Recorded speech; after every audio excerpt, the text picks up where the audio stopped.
Hi, Annie. Hi. So you have been a focuser for 15 years or so, and you have been practicing Buddhism for 40 years or so. Yes. Yes. And you have developed some ways of using or being in connection with the felt sense and with a meditative attitude. And we're talking about this today. Yes. Okay. Uh,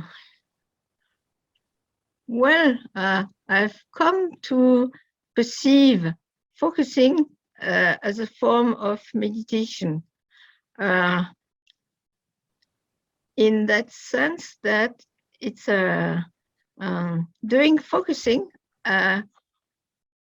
accessing starting from felt sense.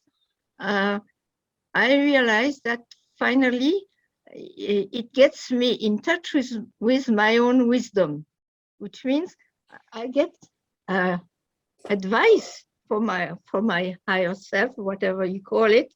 It's an access, a simple, easy access to my own wisdom. I can ask question or move towards the solution of a problem. Just doing that, it's so simple. And also, so in focusing, you don't expect a full solution. You just expect one more step. And then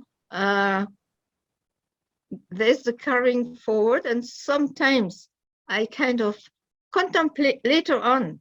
I contemplate the word or the image which comes. It's a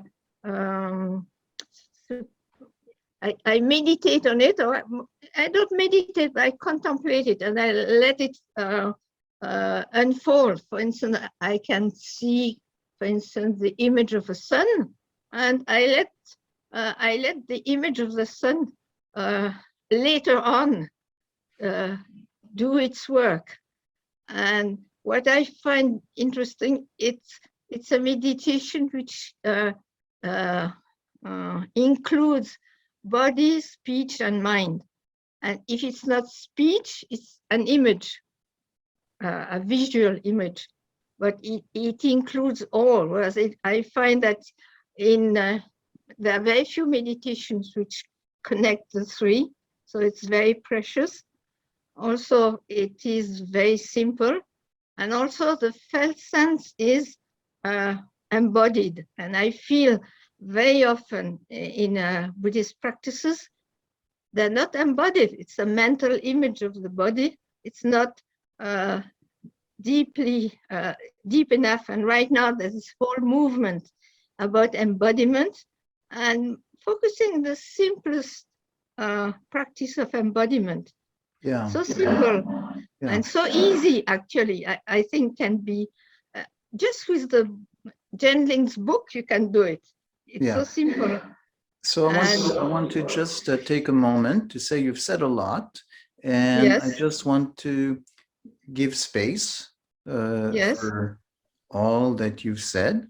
So one of the things you've said is that focusing is a way of accessing, of being in touch with your inner wisdom. Yes. Also that what comes up is not something that is, the solution, but is a step, and that you take toward it a contemplative attitude. You stay with the image or the words, the concept that came out, and the staying with it and making room for it is something that is part of your practice.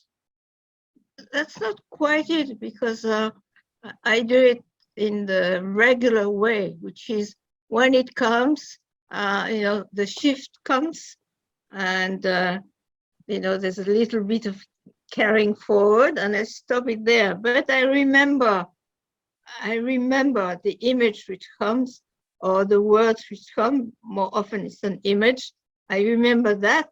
And later on in life, without kind of programming it, I let that come back, and I don't contemplate it when it comes, because then it would not be carrying forward, it would be something else. So sometimes, it comes back later. I don't decide, oh, I've seen a kind of a blazing sun. Oh, I let the things do its work. I'm not doing the work with that, but it's something which happens, which I've been witnessing. It happened, you see. So I don't think it would be good to make it last longer once the shift has occurred. Yeah. I think then you're out of the practice if you do that. The contemplating and meditating on what your wisdom has given you is different, and sometimes it happens, sometimes it doesn't, but somehow it does its work. That's all I can say. Once okay. So what I'm hearing is, in a way, focusing itself, and yes, maybe a larger sense of focusing. So the focusing itself, you're in that process, you allow the carrying forward to go on. And then there's maybe kind of a larger unstructured focusing, if you want, where naturally sometimes an image stays with you. And when it happens that it stays with you, you also stay with it. And that's where that contemplation happens organically. Yes, I would say it's a complementary practice. Yeah. You see, but focusing itself is kind of orthodox, normal. Right. Just doing it well and letting it happen, you see. There's something I'd like to add about this question of embodiment. I remember, there's a really top-level Tibetan teacher who's Tsoknyi Rinpoche. I heard him say, on video, he said, well, feelings, feelings must be felt. And being must be felt. Feelings, which is Feeling of must be Buddhist felt. Feelings, you say in Buddhist teachings and practice. You have to be aware, pay attention, be mindful of feelings. That's part of the whole thing. And he said feelings must be felt, which means he knows very well that very often, at least Western practitioners, they don't feel the feelings. They are in the mental fabrication of feelings. And when I heard that, I said, oh yes, he's found where the problem is, but he doesn't have the method to make feelings felt, you see. Yeah. So what you appreciate in focusing is that there is actually the how-to, the method to help us feel feelings. And it's real embodiment and simple embodiment, because embodiment, this whole movement, and it can be very complicated, and it's so simple, So that's about it. Yeah. You don't really have a regular mindfulness meditation practice in the classical sense of it. Definitely not. Anyway, I'm with Tibetan Buddhism, and they're not very much I have a teacher. I didn't tell me to do meditation on the breath. I'm doing mantras, for instance, I don't know whether are you familiar with Tibetan Buddhism or not? A bit, yes, a bit. Yes. So I'm meditating trying to meditate on the nature of mind, which is direct, but it's type of thing Mingyur Rinpoche is teaching nowadays. So it's a variety of mindfulness practice, but actually, if you look at the details, it is very different, And my own teacher, for instance, he told us, be careful about meditation on the breath, because then you can get conditioned by this meditation. So, the question of having different forms of meditation, which are adequate for where you are, to have a variety of practices. You see, it's totally different from the mindfulness movement. And also he told us, for instance, well, the minute you tell yourself, I'm going to sit to meditate, it's already over, you see. It was a very radical teacher, you see. But so the very radical approach that sees some problems with the practice of meditation as observing breath, that in some way it is a conditioning to that practice, and maybe that something happens once you put your intention in doing that. Yes, in general, I think Buddhism is to decondition yourself, to free yourself. If you have practices which in the meantime condition you, it makes things more difficult. That's also why I dislike, I don't do guided meditation, because you're into guided meditation, you've lost the freedom of your mind. You're not in your own timing. You lose the sensitivity to your own timing. If you have your meditation instructions, you know them, then you do them, in your own time. So to me, it has to some conditioning aspects, and moving towards conditioning through conditioning, to me, it doesn't suit me. I understand that can work for some people, but not for me. So it's the same thing about having a teacher. If you start by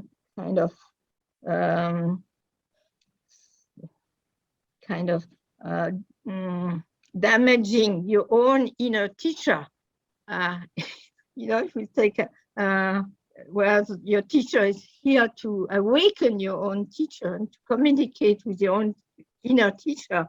But if you start by, submitting, I mean, it's a problem. Maybe you'll never progress, or at least you're handicapped, so to speak. Right.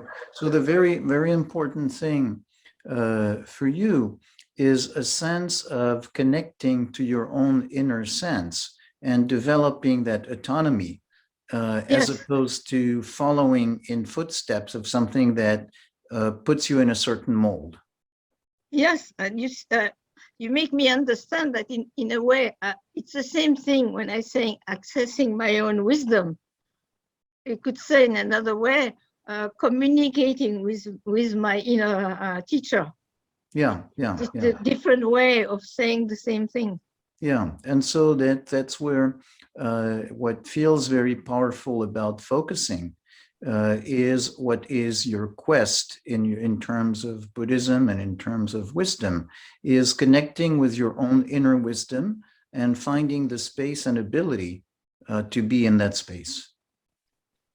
Yes, I think this concept of an inner teacher is very important. It's not often spoken of. From what you said, let's do a little bit with that sense of inner teacher, then that sense of, and maybe still something I would like to specify. I'm not. I mean, the term quest isn't quite adequate. I would not use it. I don't know. It's process of life, you know. Quest means you're looking for something. I'm not sure I'm looking for something, you know. Enlightenment is kind of a big, I don't know what it is. So I wouldn't use the term. It's, you know, I don't know. There's something that where Ken MacLeod phrases, he said, it's an inquiry into the mystery of being, you know. That's Yeah. okay. That's Yeah. a wonderful way of putting it, because if you're looking for enlightenment, you're in big trouble. Yeah. So that sense of inquiry into the mystery of being. Yes, it's more like that. Yeah. You know, why are we doing all that? You know, I Yeah, don't know. yeah. Because Yeah. enlightenment is kind of a fabrication. It's not an Yeah. experience. And interesting thing about Buddhism, it's experiential. You know, you have a map, you have concepts, so on, but it has to be experiential. Yeah. But so I wanted to maybe highlight some of the things that have been emerging in your description. Yes. That there is a sense for you that there is an experience, a kind of a way of being, a moment of being that you like to be in. And that sense of being in touch with the inquiry into the mystery of being, and that sense of being in touch with the inner teacher. And that's kind of a moment that feels very, very, you know, you earlier you described it as sacred. Yes. Yeah. So Yeah. so I'm hearing that the practice is a practice of being in touch with something that is sacred, in the experience of being in touch with your inner teacher, your inner wisdom. Yes, the word sacred is kind of already too conceptual. But, Okay. okay, but it's a way of putting things into words. It's like, you know, the what you can experience going in a forest, you know, something like that.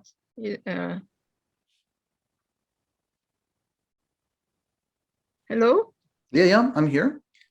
Yes, it's already, you know, the word sacred. I'd rather say holy than sacred. Yeah. Well, It's you know, something when you're using the sense of being in a forest, so that sense of awe, that sense of reverence. You know, this is yes, something this idea of mystery, you see. And mystery. I think I'd rather, I'm really picky about words, because to me words are really very fine tools, and the way things name themselves. I think holy is much better, because holy comes from whole, you know, Yeah. complete, full, you know, holy. And that's a better word than sacred. Okay. Well, Yeah. So I'm picky. I'm picky about words. I let things name themselves, and it's one word rather than another. Well, that's why. yeah. Okay. But so that sense of that's the experience Yes. that feels so precious, that you really value. Yes. I value. It's kind of it's precious, but at the same time, I wouldn't say it's special. It's not special either, but it is precious. You know. It's like a flower. It's very precious, but it's very ordinary. We should not, you know. Yeah. So something that's just the same thing as, say, a flower. It's both precious and ordinary. Yes. Yeah. It's not something to look for, you see. In a way, I would say once you connected to the felt sense, somehow it's there. it's kind of that's why I say I don't practice focusing often. Once you're settled in a way, in felt sense, well, I don't know Well, what how to explain. I'm hearing something a little bit, that again, maybe quibbling with words. In a Yes, way, what you're describing is that as an outside observer who would be noting, is she practicing focusing at this moment, that moment? You don't do it very often. But what you're also saying is that it is so much part of the way you are, the way you sense, the way you process life, that you could say that you're almost practicing it all the time. well, I would say it's sacred in the sense that I won't do formal focusing unless there's no other way to deal with a situation, to ask a question. So I do it very rarely now, maybe once or twice a year. Mm-hmm. And when I say it's there all the time, this is kind of a mental construction. You see, I don't know. Yeah. I don't really know. I wouldn't put it that way. But I presume this is the situation. I mean, that's probably true. But Yeah. Yeah. I would not, I don't know. It's probably in the background. It's unconscious. I don't know exactly. And it has to do with my training in focusing. I wouldn't say it's informal focusing. Again, I'm picky with words. Yeah. So that sense of being, it not necessarily in a formal way thinking at the edge, but Yes. that sense of the concept of thinking at the edge speaks to you in terms of describing what it's like. Yes, I think I'm probably practicing thinking at the edge kind of informally without knowing what it is, but I feel really it has to do with it, you see. Yeah. Also, I feel it must have something to do with kind of releasing creativity. But again, it has to do with the rest of Jenling's work, and it's developed a method to develop creativity. Yeah. How do we finish this conversation? Is there something you want to say? Well, since I've come to see focusing as a simple and powerful meditation practice, I keep telling my Buddhist friends, that they should do that.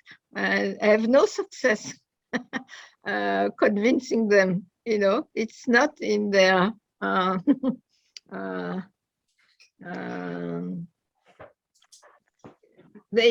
it's not in their horizon. For them, they can believe that there's a non-Buddhist meditation which is simpler and more effective than what they've been told. It's too bad for them. Yeah.